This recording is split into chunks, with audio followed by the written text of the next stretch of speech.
Ang syudad pinaagi sa San Carlos City Cooperative Development Council o Cooperative and Livelihood Development Office inhimo og trainers training on how to conduct pre-membership education seminar.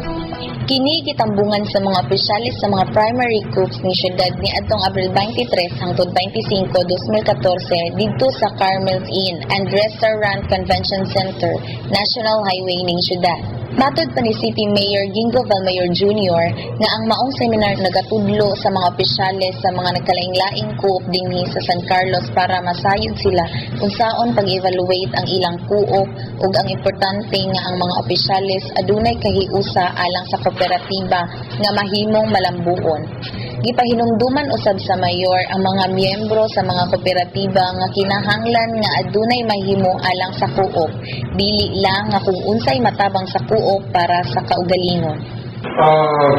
Very important topic because it's not always kung daghanta we are better.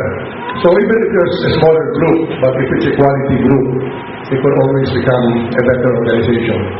So in these 3 days, we will be taught how to really screen, how to evaluate, and how also to inform our would-be members of their responsibilities to, if they indeed will become a member of the cooperative, whether it be cooperative, club, association, or whatever.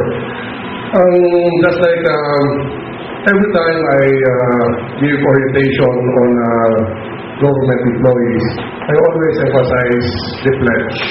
That's why I always make it a point that every Monday I join the flag and recite the pledge of a government employee. Because nasa pledge, if you really take that into heart, naadna tanan ato ang responsibilidad sa ato ang organization. For that case, as an official of the city government.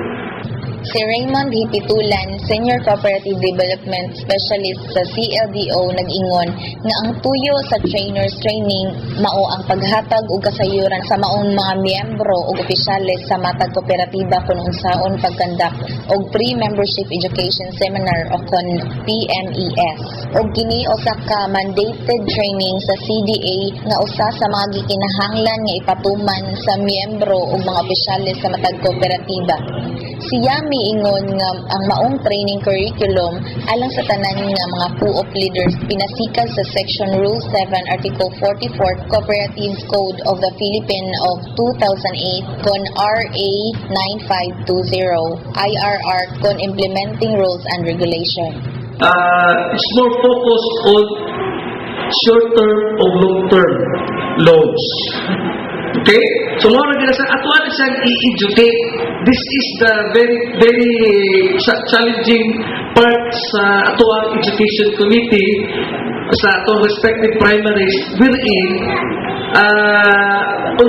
unsaon na to pag-edukar ang atuang mga membro and how they embrace the spirit of cooperativism, not only the products and services na ilangan ma-avail.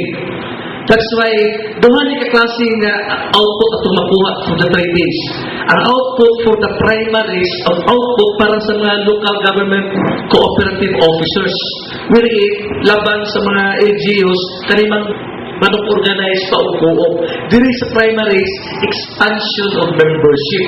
Ang CLDO usa sa na-accredited nga opisina sa Region 6 sa LGU level sa CDA Central Office bilang training provider sa tanang primary co-op dinhi sa San Carlos.